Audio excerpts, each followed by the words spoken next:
पुढे राजकीय वर्तुळातून एक महत्त्वाची बातमी येते। मुंबईमध्ये ठाकरेच पाहिजेत, यात वाईट काय आहे?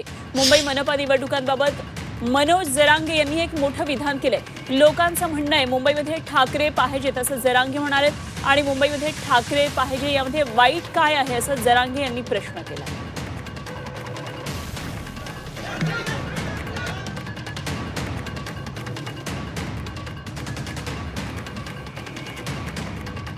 आता मुंबई महानगरपालिकेची जी निवडणूक आहे त्यामध्ये मोठी अशी महापालिका आहे मुंबई महापालिका आणि या निवडणुकीमध्ये तुम्ही पूर्वीचा एक व्हिडिओ तुमचा जुना व्हायरल झालेला आहे की मुंबई महापालिका ही ठाकरेंच्याच हातामध्ये शोभून दिसेल।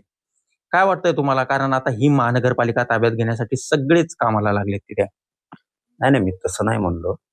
त्यावेळेसचा प्रश्न ते आता ते वर्ष दीड वर्षापूर्वीच आहे। आता ते जर आता व्हायरल करायला लागले त्याला मी काय करू?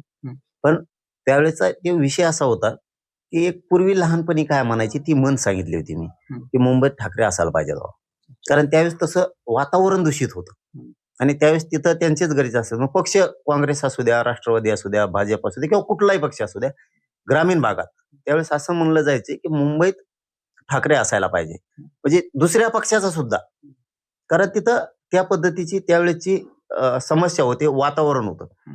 त्यामुळं त्यावेळेच्या प्रश्नाला तसं उत्तर दिलेलं होतं आपण की जे खरं आहे ते सांगितलं होतं की ते जर ठाकरेच पाहिजे। आता ते तुम्ही जर आता ते व्हायरल करत असला त्याला मी काय करू शकत नाही।